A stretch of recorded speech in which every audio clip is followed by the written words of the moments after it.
Ես չեմ եղել Արևմտյան Հայաստանում, այնտեղի պատմությունը գիտեմ, բայց չեմ շոշափել։ Արցախինը շոշափեցի։ Խրամատում լինելը ինձ համար մեծագույն պատիվ էր։ Առաջին անգամ ոտս դրել եմ Թալիշ ու նկատել եմ, որ բոլորն իրար բարևում են։ Թալիշում ուզում էի տուն առնել, այն տունը, որտեղ ես ապրել էի։ Մենք այդ շամշադինցիներս եւ արցախցիները նույն խառնվածքով ժողովուրդն ենք։ Այս հեքիաթում, որտեղ մենք ենք ապրում,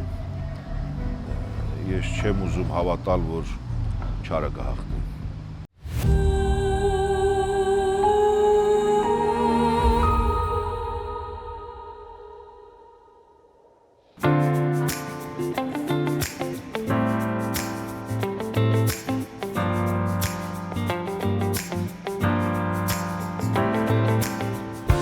Արման, Արցախի հայաթափումից հետո, երբ սկսում էինք մեր այս նախագիծը, առաջիններից էինք, ում դիմեցինք մեր այս նախագծում հյուրընկալելու համար։ Ձեզ համոզել չհաջողվեց, ասացիք, որ հոգեպես պատրաստ չեք խոսելու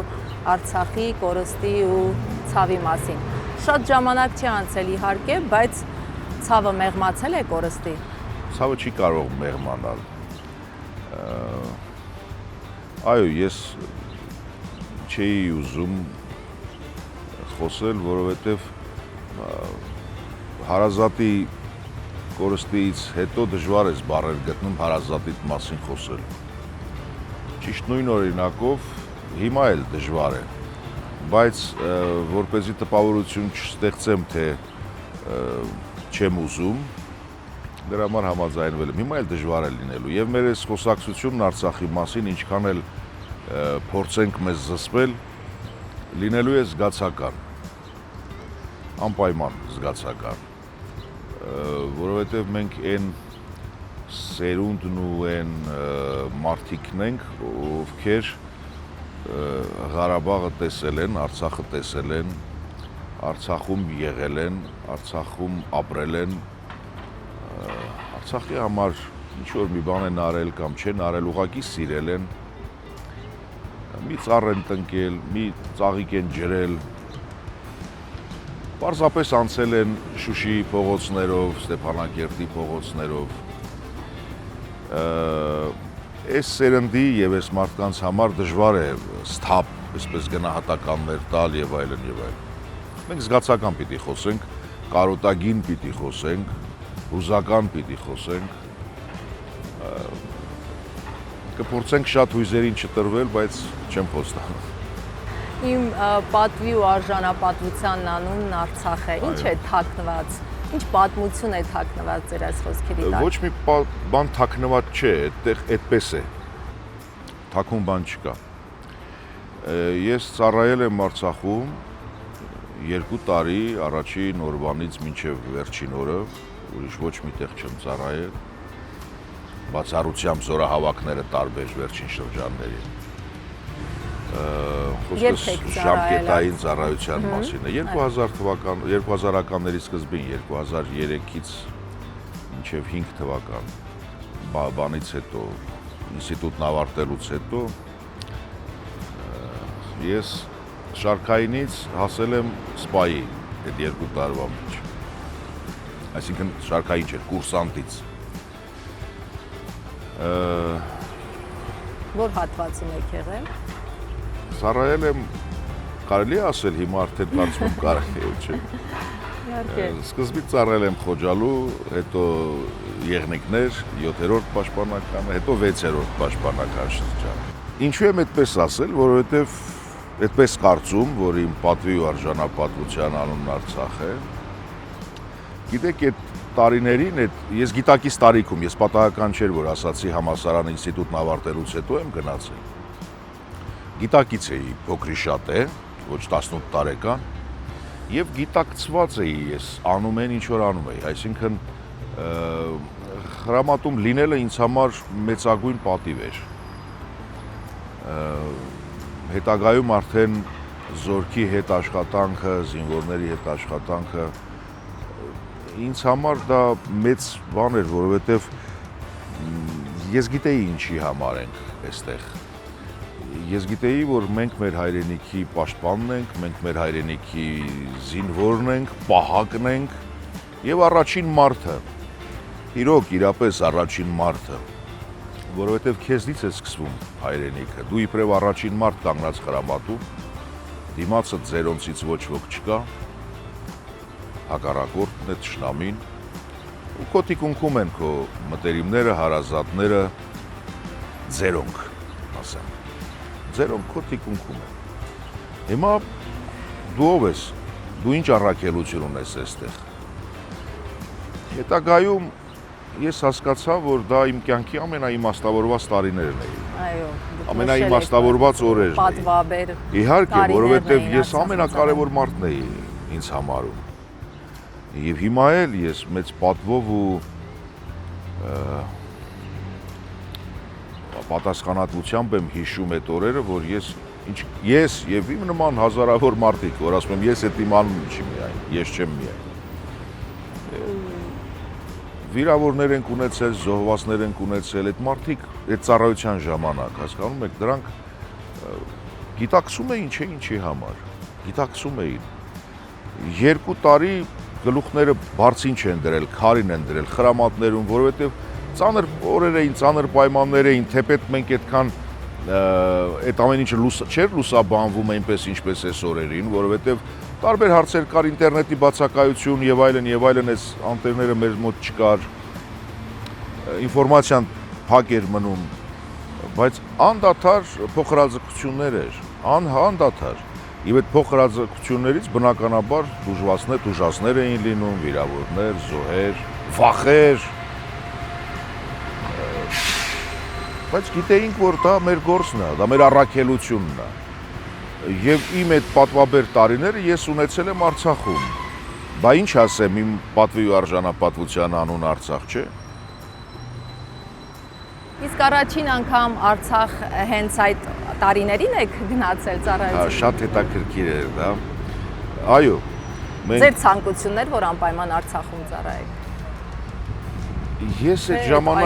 այդ ժամանակ ուզում էի ծառայել, եւ պիտի ծառայեի։ Այդպես ստացվեց, ես չէի էլ մտածել դրա մասին, որտեղ կծառայեմ, ինչ կծառայեմ։ Եվ այնքան հետաքրքիր էր իմ առաջին գնալն այնտեղ։ Պատմեք այդ մասին։ Հա, դա մեզ այդ համակենտրոնացման, ինչա կոչվում, սբորնի պունկտը։ Այդտեղից ուրեմն 2 իկարուսով, NKR համարներով այն ժամանակ, ուրեմն տարան Արցախ եւ ճանապարհին լավ հիշում եմ, մեզ ուղեկցում էին 2 զինվորական մեքենա, զինվորական ոստիկանության մեքենա։ Երասխի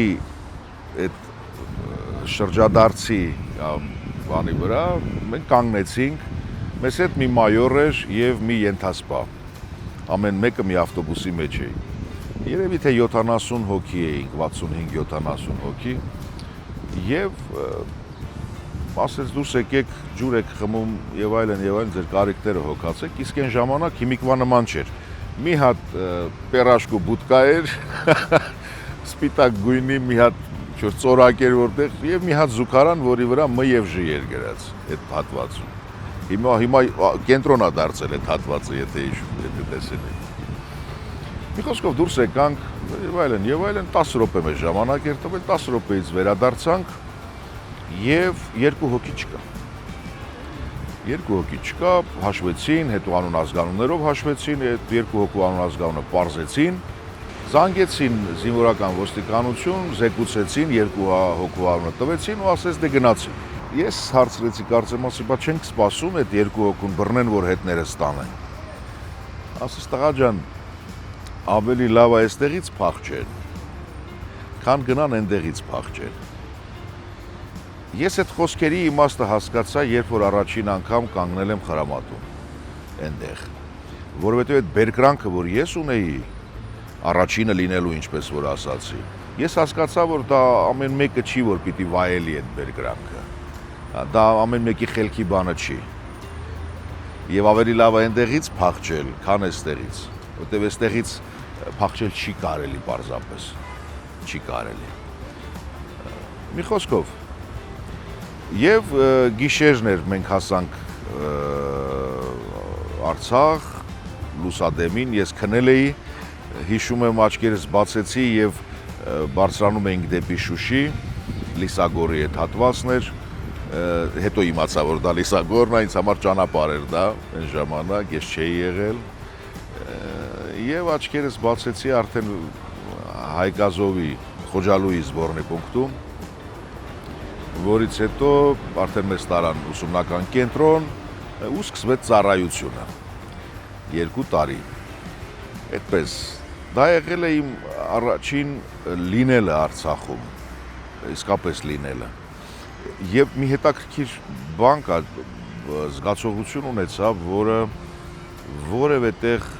չեմ ունեցել։ Ես չեմ եղել Արևմտյան Հայաստանում, այնտեղի պատմությունը գիտեմ, բայց չեմ շոշափել։ Արցախինը շոշափեցի, իբրև պատմական հող, իբրև սրբազան եւ սրբագործված հող, սրբագործված լուսավոր մարտիրոսված մեր հայրերի արյամբ։ Եվ այդ հողի վրա կանգնելը, գուցե ես այդպես գիտակցում էի ինձ համար մեկ չէր, չեմ կարող ասել, բայց ես մի տեսակ բան էի զգում այդ հողից, էներգիա էր գալիս, որ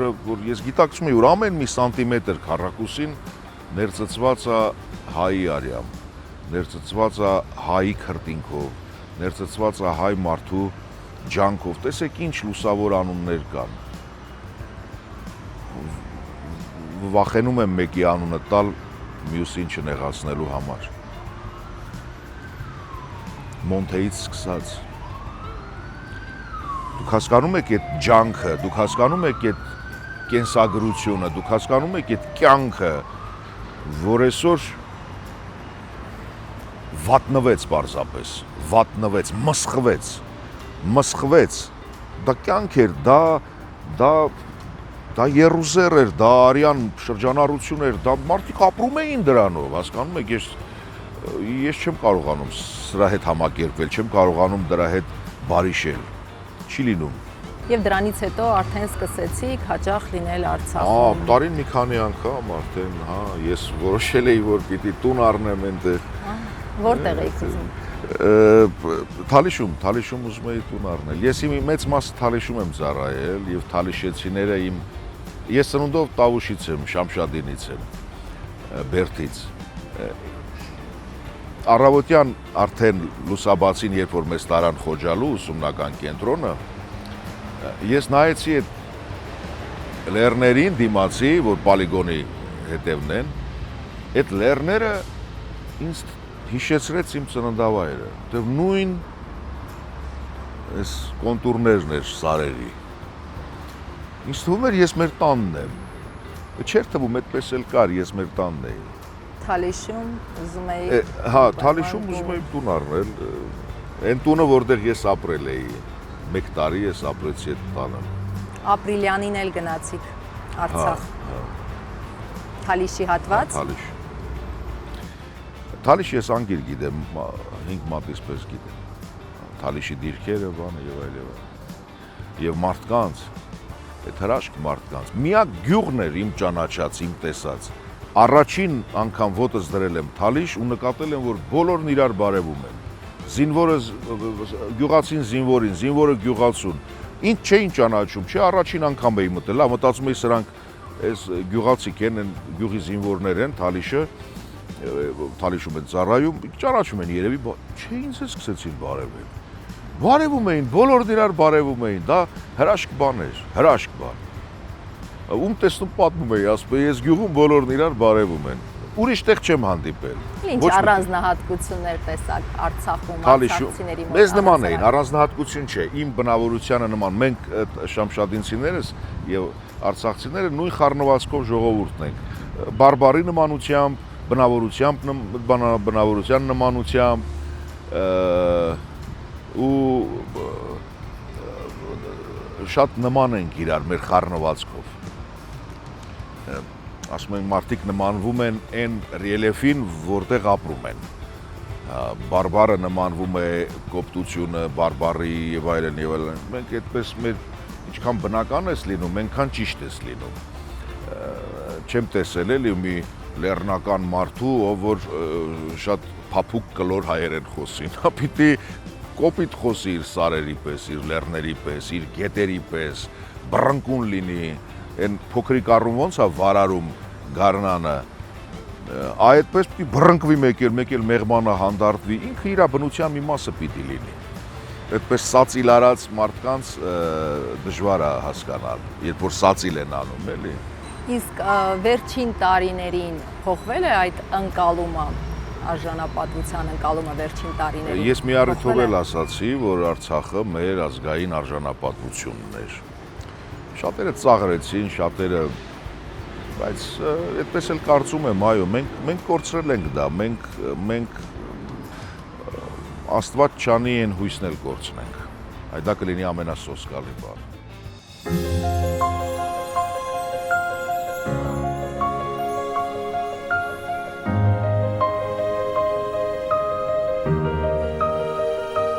Կաննի փառատոնում այդ ֆիլմը դափնի ստացավ, Կաննի դափնիով է սկսում։ Եվ Ադրբեջանը դատի էր տվել Կաննի փառատոնին, որ մեր տարածքներում, որտեղ հայերը օկուպացրել են, դուք այնտեղ ֆիլմ են արել, քիչ չի դուրանալ դափնի եք տվել։ Այդ Արցախի բանի ժամանակ հեռուստատեսության դրսում այդ աստիճանների վրա նստած տեսարան ունեմ, զանգ եմ ստանում, որ տղա է ծնվել ինձ,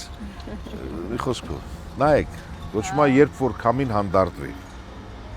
Ես Ղարաբաղցի եմ, Սեյրանն եմ, Սեյրան։ Արցախում վստահ եմ շատ ընկերներ եք ձեռք բերել այդ տարիներին։ Շատ։ Ու լավ ընկերներ։ Չնայած վատ ընկեր չի լինում, եթե ընկերը լավն է ուրեմն։ Երբ ասում եք, որ Արցախցին իմ քույրն է, Արցախցին իմ եղբայրն է, ինչ պատասխանատվություն եք զգում նրանց նկատմամբ։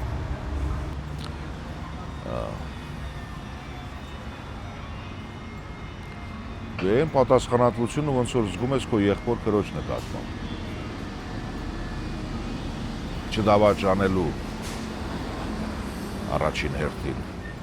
պատրաստակամությամբ, նվիրվելու պատրաստակամությամբ, կողքները լինելու պատրաստակամությամբ։ Վերջին շրջանում, մի քիչ դժվար է հիմա, գիտեք, այնքան բարդ բան է, որ երբ որ գիտես ընկերդ կամ մտերիմդ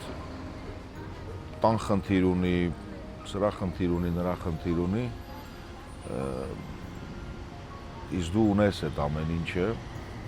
փորձում ես հնարավորինս օգտակար լինել, բայց միևնույնն է, հայրս մահացավ 2 տարի առաջ եւ ես հորս գերեզմանն էի սարքում։ Ընկերս խնդրեց, ասեց, «Բա ցույց տուր ոնց է սարքել, ինչ է սարել, նկարած ցույց տուր»։ Ես ամաչում էի ցույց տամ, որովհետեւ իր հոր գերեզմանը այնտեղ է։ Ամաչում էի։ Այս բանը կա էլի, որ դու ունես, նա չունի, նա զրկվել է դրանից, անկարողության, անզորության զգացողություն կա, ու դրանից ամաչում ես, որ անզոր ես, լավ չես զգում քեզ, լիարժեք չի դառնում այդ ընկերությունը։ Թե չկարող ենք ապրել, ինչպես անում են։ Ոնց են ասում, հավանսարին, Բայց այդպես չի ստացվում ապրել։ Ոչ այդպես է ստացվում, ոչ այնպես է ստացվում։ Այսպես թե այնպես չի ստացվում։ Բա հիմա ինչպես ապրել։ Երանի իմանայի։ Պատերազմից հետո ասում էիք, որ նույնիսկ չեմ ուզում, չեմ ցանկանում երազել։ Երազելու ցանկություն չունեի։ Որովհետև կողոպտվեց երազելու ցանկություն։ Ինչի մասին երազես։ Ինչի երազես։ Այո, ես ուզում էի այնտեղ տուն ունենալ, գնել, փողը տալ, գնել այդ տունը։ Չէի ասի, որ դա մեծ երազանք էր, բայց ցանկություն էր։ Ինչու՞ չէ, նաև կարող էր երազանք լինել, որովհետև քո հայրենիքի մի անկյունում դու ունենում ես սեփական մի հող։ Գիտեք ինչ երանություն է, երբ որ քո հայրենիքում դու սեփականություն ունես։ Այս երկրագնդի վրա, մանավանդ քո հայրենիքում դու ունես մի կտոր, որը քոնն է։ Եվ դա քոնը պիտի լինի, այս հատվածը քոնն է։ Իսկ կտեղափոխվեիք։ Չեմ կարող ասել, սուտ չասեմ, որ հա գիտեք կտեղափոխվեի, չէի տեղափոխվի, բայց գնացած ժամանակ ես հաճախ կգնայի, իսկ գնացած ժամանակ կիմանայի, որ ես այստեղ մի հատված ունեմ, որը իմն է։ Բոլոր հատվածներն են իմը, բայց սեփական իմն է։ Երազելու ցանկություն չունեիք, իսկ թատրոնում մնալու։ Պատերազմի ժամանակ ընդհանրապես չէի մտածում թատրոնի մասին, բացարձակ չէի մտածում, թեպետ տնօրենն էի թատրոնի, բայց որևէ առաքելություն, որ այս բանը պիտի անի թատրոնում, բացարձակ որևէ տեսակի առաջնահերթություն չուներ թատրոնը այդ ժամանակ։ Բայց մեկ էլ հանկարծ ունեցավ, ես չգիտեմ այդ մեկ էլ հանկարծը երբ հայտնվեց, բայց միտք եկավ հանկարծ, որ թատրոնը պիտի լինի Արցախում։ Եվ նույնիսկ ես ավելի մի տարօրինակ բան էի մտածել, որ ինչ կլինի, եթե թատրոնը տեղափոխվի Արցախ եւ իր գործունեությունն այսուհետ ծավալի այնտեղ։ Հա, դե լիքը բարդություններ կար։ Պատերազմից շատ չանցած էր դա։ Արդեն պատերազմը վերջացել էր, ես ինքս դեռ չէի զորացրվել։ Դա դեկտեմբերի սկզբներն էր այդ միտքը, որ եկավ։ Բայց պետական թատրոն, հասցե ունեցող թատրոն եւ այլն բարդ կլիներ գնալ այնտեղ ամբողջ կազմով, մարդիկ մեկին համոզեցիր, երկուսին, բոլորին չէիս կարող համոզել։ Բայց տարբեր մտքեր կար այնտեղի թատրոնի հետ համատեղ ծրագրեր անել, հուսահատված, հոգեբանորեն ընկճված վիճակ էր Ստեփանակերտի թատրոնում, եւ ես այնտեղ առաջարկեցի իրենց, որ իսկ ինչ կլինի, որ մենք մի ներկայացում միասին բեմադրենք մեր կազմը եւ ձեր կազմը համատեղ ուժերով, լավ, սիրտ չկա, հավես չկա եւ այլն։ Իսկ ինչ անենք, որ այդ հավեսը լինի, ես էլ չունեմ, բայց հանկարծ այդ մի բան է, մի ծիլ է մեջս արթնացել ու պիտի արվի դա։ Խոսել եմ նախարարի հետ նույնիսկ, որ մենք մի ներկայացում բերենք պատրաստի մեր ներկայացումը եւ ասենք, գիտեք ինչ, 4 հոգի հիվանդ են կամ չկարողացան գալ, այս 4 հոգի դուք պիտի ձեզնից պիտի խաղան, այսպես համատեղենք, խափենք, ներգրավենք, հետո այդ ներկայացումը տանք թատրոնին իրենց, ասենք դե հիմա ձերն է, դեկորով, կոստյումով, ամեն ինչով, դուք պիտի խաղաք։ Այս մտքերը կար իհարկե։ Եվ դեկտեմբերի 20 թվականի դեկտեմբերի 22-ին թատրոնն ուղևորվեց Արցախ։ Դեկտեմբերի 23-ին ես արդեն առաջին ներկայացումը նշանակել էի Ճարտարում, առաջինը Ճարտարում պիտի խաղայինք։ Մտավախություն չունեիք, որ հանդիսատես։ Իհարկե կար մտավախություն, կար որ նախ ինչպես կհասնենք այնտեղ։ Վտանգավոր էր ճանապարհը, դրան գումարած ով կգա, ով կնայի, բայց ես չոր մի բան կար, որ պիտի անենք, անպայման պիտի անենք։ Եվ ամսի 23-ին դեկտեմբերի առաջին ներկայացումն էր Ճարտարում, ինչու որովհետև Ճարտարը հոսանք ուներ այդ օրը։ Մի քանի օրը մեկ էին Ճարտարին հոսանք տալիս, այդ օրը հոսանքի օրն էր, բայց պարզվեց չունեն։ Բանով են խաղացել, դվիժոկով են խաղացել, հետո Մարտակերտում, հետո Մարտունիում, հետո Ասկերանում։ Ես ընդհանուր նստատեղերի քանակով որ հաշվել եմ, թեպետ շատ մարդիկ են եղել, նստատեղերից շատ, որովհետև ինչքան նստած էին, մի կես այդքան էլ ոտքի վրա էին նայում։ Իսկ միայն նստատեղերով 5000 հոգուց ավել մենք հանդիսատես ենք ընդունել այդ օրերին։ Շատ լուսավոր օրեր էր, շատ հուզիչ օրեր էր, շատ հուզիչ։ Երեխաները ծիծաղում էին, Ասկերանում ես դա նկատեցի։ Մի ծնող տեսա, որ կանգնած պատի տակ այսպես արցունքներ ա գնում։ Բայց ոչ որ պես թեմա չի, էլի, սպիտակաձյունիկը եւ 7 թզուկներ ինչի վրա պիտի լացի։ Մոտեցա, ասում եմ, ինչ ա եղել։ Ասեց, երեխայից տեսնում եք այնտեղ նստած։ Ծիծաղում ա։ Ես իմ երեխային ասեց 3 ամիս ժպտալիս չեմ տեսել։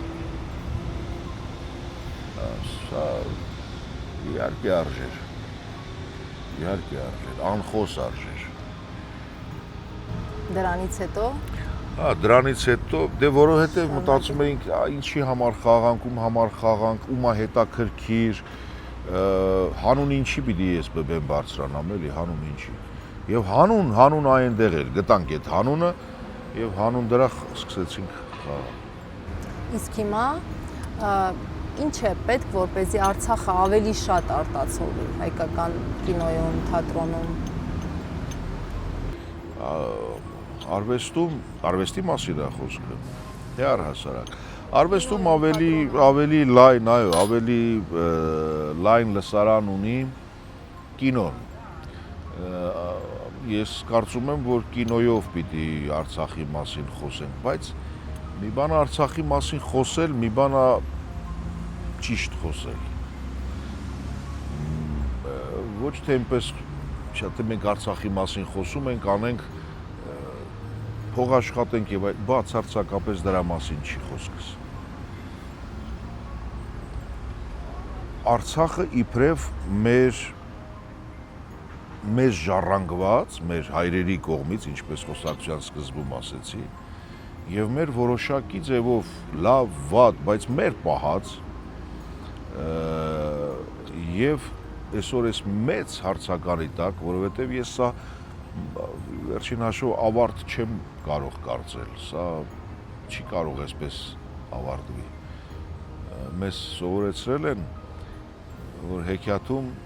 միշտ բարին է հաղթում։ Կյանքում էլ պիտի այդպես լինի։ Այս հեքիաթում, որտեղ մենք ենք ապրում, ես չեմ ուզում հավատալ, որ չարը կհաղթի։ Ինչի պիտի չարը հաղթի։ Իսկ մենք գիտենք, որն է չարը, որը բարի։ Այդ ցավն այդտեղ է, որ գիտենք ու չի ստացվում։ Իսկ Արցախի մասին մի պատմություն, որը դեռ չի պատմվել հայկական թատրոնում, կինոյում։ Իհարկե, ամեն մի կենսագրություն Արցախում կերտված չի պատմվել։ Թերի է կամ պատմվել է, թերի է պատմվել։ Մոնթեի մասին թերի է պատմվել։ Ես չգիտեմ, Մոնթեի մասին հիմա ֆիլմ են նկարանում, ինչ դուրս կգա, Աստված տա լավ ֆիլմ լինի եւ արժանի ֆիլմ լինի, ծանոթ չեմ։ Բայց այդ մարդու վաստակը, այդ մարդու հեղինակությունն Արցախում, դա դուք գիտեք, վկաները մարդիկ ինչեր էին պատմում։ Իր զինվորները, սովորական քաղաքացիներն իրենց մարմնի վրա դաջվածքներ էին անում ավո գրած։ Ես տեսել եմ, իմ աչքերով եմ տեսել դա։ Այդ ինչ համազգային մարդ էր այդ մարդը։ Որի մասին է պատմվել, ասեք հասկանանք, որ մի կենսագրության մասին է պատմվել։ Ում մասին է պատմվել։ Ազգալդյանի մասին է պատմվել։ Տո ինչ Ազգալդյան, Անդրանիկի մասին է պատմվել, ինչի ենք հեռու գնում։ Որի մասին է պատմվել։ Շատ գործ կա անելու, ու ես զարմանում եմ ինչու չի արվում։ Ախր դրա նշանակետը մենք չենք, դերասաններս չենք, հիմա դուք այդ հարցը տալիս եք ինձ, ես չեմ անողը։ Ես կարող եմ մտածել, բայց ես դրա նախաձեռնողը չեմ, եւ մասնագիտորեն չեմ, եւ իմ եղած տեղում դրա կազմակերպողը չեմ, հասկանում եք։ Ռոբերտ Աբաջյան հայրենասիրությունը միշտ եմ ասել, հայրենասիրությունը լոկ բաժակաճառ է, եթե դրա խորքում չկա պատասխանատվություն։ պատասխանատվությունը հանի հայրենասիրությունից դառնում է սեղանի զարդ։ Սեղանի պերճախոսություն, ուրիշ ոչինչ։ Ինչ պատասխանատվություն պիտի ունենաս դու, Ռոբերտ Աբաջյան եւ նմաններ, որ այդ բանն անես ու այդ բանն ասես ու անես այդ գործը։ Այս դիրքը հանձնողի։ Այդ ինչքան պիտի քոնը լինի։ Բայց սա կինո չի, սա կինոյի թեմա չի, սա դաստիարակելու թեմա չի, սա երգերի թեմա չի, սա հուշարձանների, դպրոցների, նախագծերի, ծրագրերի թեմա չի, թե չէ պիտի հանենք նկարները,